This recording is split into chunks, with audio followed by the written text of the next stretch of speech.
Oi, gente. Hoje é sexta-feira, dia da coluna Sextou. Eu vou embarcar num grande desafio aqui, serei xingado, eu sei, mas eu vou listar aqui, fazer um top 10 dos meus discos prediletos dos anos 70. Brasileiros, hein? Discos brasileiros dos anos 70.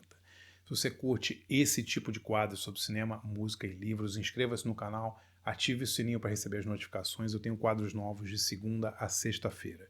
E queria deixar um grande agradecimento aos quase 700 assinantes do meu site de jornalismo cultural, andreabarcinski.com.br. Galera, se você não conhece o site, dê uma olhada, assine o site, acho que vocês vão gostar muito. Por R$ 20 por mês, você tem um monte de benefícios. São textos inéditos, 3 por semana que eu faço só para o site, debates, workshops, cursos, muita coisa legal.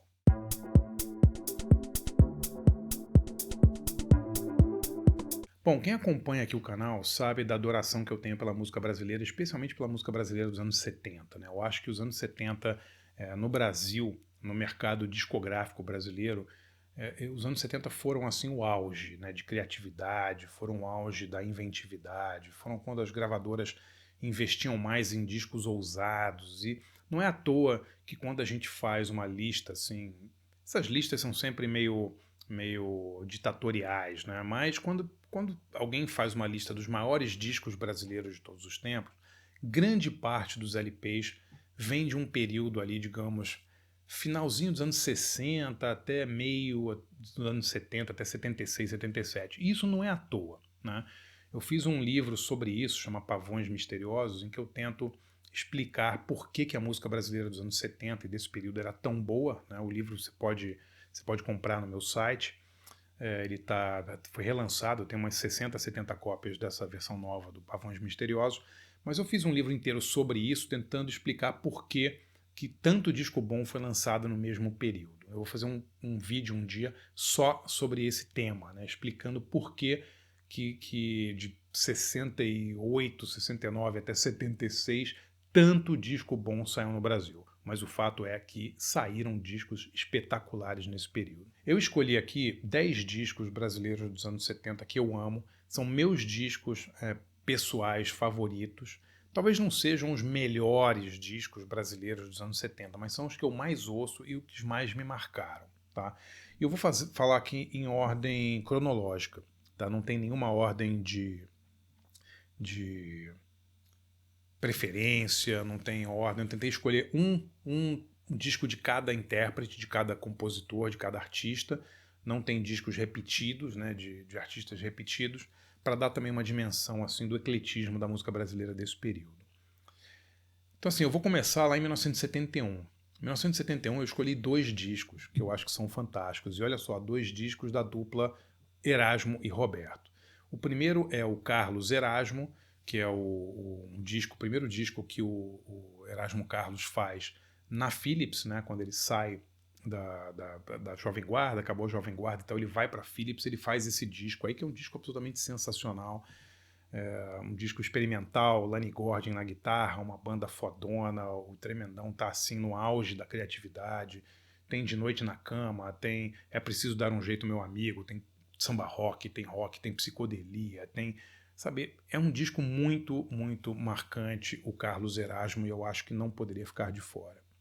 No mesmo ano, o parceiro do Erasmo, Roberto, lança o famoso disco dele de 71, né, que é um disco que tem só detalhes, como 2 e 2, você não sabe o que vai perder, traumas, eu só tenho um caminho, todos estão surdos. Galera, tudo no mesmo disco, debaixo dos caracóis dos seus cabelos. É uma coisa assim, é tanta música boa nesse disco do Roberto de 71, é difícil escolher o melhor LP do Roberto, mas eu acho que esse assim, figura ali bem no topo ali, né? Esse disco é realmente antológico. Imaginar que o Roberto e o Erasmo lançaram discos no mesmo ano com essa qualidade é realmente incrível. De 71 a gente vai para 72 e eu não poderia deixar de fora o Acabou Chorar dos Novos Baianos, né? É um disco lançado pela Som Livre, atenção, a gravadora da Rede Globo lança um disco de um bando de cabeludo, maconheiro, doido, hippie, maluco, né? Mas lançou, né? O Acabou Chorar e saiu pela Som Livre. Então quando falarem para você, nossa, as gravadoras eram tão caretas antigamente, sério mesmo? Eram caretas, você acha? A Som Livre, gravadora da Rede Globo lançando Acabou Chorar e é careta? Bom, cada um acha o que quiser, né? Mas não é. Acabou Chorar é um disco espetacular que mistura rock, a psicodelia com a música brasileira, com a música nordestina. Tem o Moraes, tem o Galvão, tem o Pepeu e a Baby. Que disco absolutamente sensacional, né? Um disco que virou um clássico. Não foi um grande sucesso na época, mas ele, como muitos desses LPs aqui, eles não fizeram um grande sucesso comercial. Alguns fizeram, claro. Do Roberto, de 71, explodiu. O disco seguinte, que a gente vai falar daqui a pouquinho também. Mas muitos LPs desses eram mais experimentais e não foram tão bem na época, e eles foram, digamos, ressuscitados depois em listas, em escolhas dos discos mais influentes e dos melhores LPs do período. Então, Novos Baianos Acabou Chorar de 72. Em 73 não dá para não incluir o primeiro disco dos Secos e Molhados, né? Um disco que ninguém acreditava nesse LP, nem a própria banda, nem digamos, o cara que ajudou a lançar esse LP, né, que foi um jornalista chamado Moraci Duval. Ele apresentou o Secos e Molhados famosamente aí à gravadora Continental. Eles fizeram esse LP meio que como um favor ao Moraci Duval, né, isso é sabido. A Continental achava que ia vender 2, 3 mil discos e tal, e o disco vendeu tanto que um ano depois a Continental estava derretendo LPs que tinham encalhados para fazer mais cópias do primeiro LP dos Secos e Molhados. Um disco absolutamente brilhante, assim como o Acabou Chorar, é um disco que mistura música brasileira, música portuguesa, com rock, tem uma pegada pop, tem uma pegada lisérgica, tem uma pegada, claro, andrógena por causa da vestimenta e da maquiagem dos Secos e Molhados. É um disco transgressor, é um disco político, é um disco realmente um dos maiores discos dos anos 70, sem a menor dúvida. De 73, eu escolhi, olha, no ano de 74 eu escolhi 3 LPs, tá? De novo, galera, minhas escolhas, tá? Vou começar com um disco de um cara que eu amo, que é o Benito de Paula, que é o gravado ao vivo no Reunidos. Reunidos era o estúdio que ficava no prédio da Gazeta, prédio que está lá até hoje, né, na Avenida Paulista. Muita gente gravava no estúdio Reunidos. Em 74, o Benito foi para o estúdio com uma grande banda para gravar um disco ao vivo no estúdio, né? Ele queria replicar digamos, o jeito dos shows ao vivo dele. Ele levou essa banda para o estúdio e gravou, por isso que o disco chama Gravado ao Vivo no Reunidos. E é um descasso, né? Tem músicas maravilhosas, incluindo Charlie Brown, que é a segunda música do LP, e eu acho que é o auge do Benito ali, o auge de criatividade. Que disco bonito, essa coisa do sambão do Benito, né? Quando tem uma pegada assim ele mistura o samba com uma coisa meio de música da noite, de boate. Eu simplesmente sou apaixonado por esse LP e eu acho que é um dos discos dos anos 70 que eu mais ouço. Depois, outro disco de 74 que eu não poderia deixar de fora é, para mim, o marco, assim, o auge, a obra-prima da carreira do Jorge Ben, um cara que tem muitas obras-primas. Estou falando de A Tábua de Esmeralda. É um disco da fase mística do Jorge, né? Um disco sobre alquimia. Ele está falando de 2 alquimistas, né? O Nicolas Flamel e o Paracelso. E é um disco que não fez um grande sucesso comercial, né? Nada comparado às músicas que o Jorge tinha lançado alguns anos antes, Fio Maravilha, País Tropical e tal, mas é um disco assim da primeira à última música, só obras-primas, né? O Jorge estava realmente numa fase esplendorosa, é um disco assim, música brasileira, meio jazz, tem músicas assim, Errare Humano Oeste, parece uma trilha sonora de algum filme. O cara estava assim sem amarras, né? O disco totalmente experimental, totalmente inovador, também lançado pela Philips, né? Como vários LPs dessa época aqui, que era uma gravadora que dava bastante liberdade aí para os músicos fazerem os discos que eles quisessem, né? Eu falei aqui do Carlos Erasmo, que também foi lançado pela Philips. Vários LPs dessa lista minha aqui são dessa gravadora. Do mesmo ano, 1974, eu vou escolher outro disco lançado pela Philips, outro disco transgressor, outro disco que não vendeu nada na época, mas que hoje é considerado um clássico. Estou falando de Loki, do Arnaldo Batista. Eu acho muito engraçado quando as pessoas associam as gravadoras brasileiras, a uma certa caretice, né? Como se eles não deixassem os artistas fazerem o que eles queriam. Galera, em 1974, a Philips deu carta branca para o Arnaldo Batista fazer um disco completamente alucinado. É um disco louco, um disco sobre psicodelia, sobre discos voadores, sobre vidas em outros planetas, sobre, né, o Arnaldo falando o que desce na telha dele, né, e uma gravadora multinacional bancando isso e lançando um disco que, repito, não vendeu nada na época, mas que hoje é considerado um clássico, né? Quer dizer, alguém teve que bancar esse LP, né? E a Philips na época bancou, e é incrível que a gente tenha um disco tão transgressor, tão diferente, tal, bancado por uma mega empresa dessas. Para mim, é um disco que eu ouço direto, eu amo esse disco de paixão, e eu acho que é o grande momento da carreira do Arnaldo solo. De 1974, a gente vai para o ano seguinte, 75, eu escolhi 2 discos desse ano, que são 2 discos de 2 transgressores, 2 figuras únicas da música brasileira. Né? O primeiro é o Novo Aeon, do Raul Seixas. Entre 1973 e 76, o Raul Seixas faz 4 discos magníficos. Estou falando de Krieg Rabandolo, em 73, Guita, em 74, Novo Aeon, em 75 e Há 10 Mil Anos Atrás, em 76. Desses 3, o que vendeu menos, mas o que é meu predileto pessoal, e também, segundo amigos do Raul, era o disco predileto do próprio Raul, é o Novo Aeon, de 75. Né? O disco não vendeu nada, apesar de ter músicas maravilhosas, Tu És o MDC da Minha Vida, muitas músicas incríveis, mas era um disco totalmente dedicado a celebrar a filosofia de Telemann, né, que era a filosofia do Aleister Crowley, um grande ocultista, considerado um bruxo inglês, a quem o Raul seguia. E até um certo período, Paulo Coelho, também foi o Paulo Coelho que mostrou a filosofia ali do Crowley para o Raul, uma história famosa.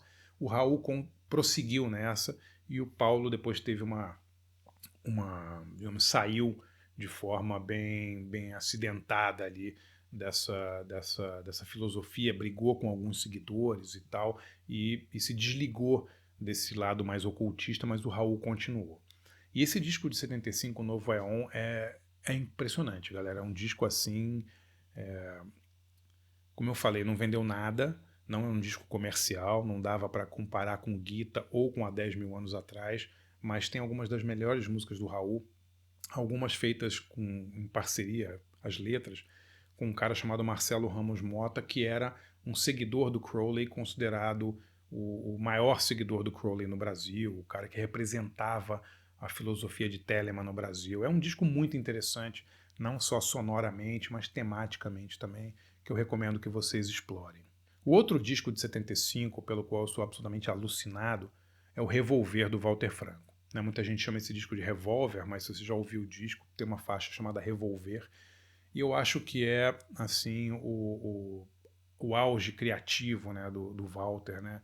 Ele faz uma mistura de música concreta com a coisa da vanguarda, com rock. É uma coisa assim de uma criatividade, é um disco tão vivo, né? Um disco, todas as faixas você percebe ali que tem uma muito Walter pensou em cada uma das faixas, né? As faixas, elas são muito interessantes, todas elas, não tem nada ali que sobra. É um disco muito denso, mas ao mesmo tempo muito legal de ouvir, né? Feito gente, tem músicas incríveis, né?